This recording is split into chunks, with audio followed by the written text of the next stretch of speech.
ಮತ್ತೊಂದು ಕಡೆ ದೆಹಲಿಯ ಜಂತರ್ ಮಂತರ್ನಲ್ಲಿ ಲಾಠಿ ಚಾರ್ಜ್ ಪ್ರಕರಣಕ್ಕೆ ಸಂಬಂಧಪಟ್ಟ ಹಾಗೆ ಕೇಂದ್ರ ಹಾಗೆ ಪೊಲೀಸರಿಗೆ ದೆಹಲಿ ಹೈಕೋರ್ಟ್ ನೋಟಿಸ್ ಜಾರಿ ಮಾಡಿದೆ.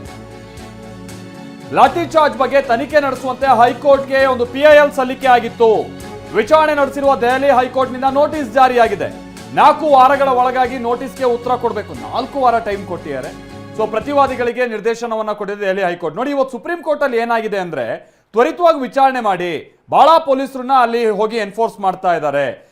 ಇದರಿಂದಾಗಿ ಮಕ್ಕಳಿಗೆ ಸಮಸ್ಯೆ ಆಗ್ತಾ ಇದೆ ಅಂತ ಸುಪ್ರೀಂ ಕೋರ್ಟ್ ನಲ್ಲಿ ಒಂದು ಅರ್ಜಿ ಸಲ್ಲಿಸಲಾಗಿತ್ತು.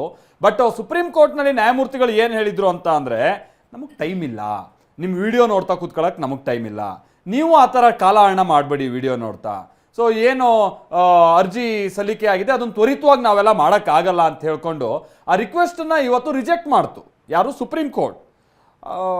ಇದೇ ವಿಚಾರವಾಗಿ ಎಗೈನ್ ಜೆನ್ಜಿ ಪ್ರೊಟೆಸ್ಟ್ ಮಾಡ್ತಾ ಇದ್ದಂಥವರೆಲ್ಲ ನ್ಯಾಯಾಲಯದ ಈ ಅಭಿಪ್ರಾಯದ ಬಗ್ಗೆನೂ ಕೂಡ ಅಸಮಾಧಾನವನ್ನು ವ್ಯಕ್ತಪಡಿಸ್ತಾ ಇರುವಂಥದ್ದೆಲ್ಲ ಭಾಳ ಹೋಗ್ತಾ ಇದೆ, ಅದನ್ನು ನೀವು ನೋಡ್ತಾ ಇದ್ದೀರಾ. ಸೊ ಅದರ ಜೊತೆಗೆ ಈಗ ಹೈಕೋರ್ಟ್ ನೋಟಿಸನ್ನು ಜಾರಿ ಮಾಡಿ 4 ವಾರಗಳ ಒಳಗಾಗಿ ಲಾಠಿ ಚಾರ್ಜ್ ಬಗ್ಗೆ ತನಿಖೆ ನಡೆಸಬೇಕು ಅಂತ ಹೇಳ್ಕೊಂಡು ಒಂದು ಸೂಚನೆಯನ್ನ ಕೊಟ್ಟಿದೆ. ಅದಕ್ಕೊಂದು ಉತ್ತರ ಕೊಡಬೇಕು ಅಂತಲೂ ಕೂಡ ನೋಟಿಸನ್ನು ಜಾರಿ ಮಾಡಿದೆ.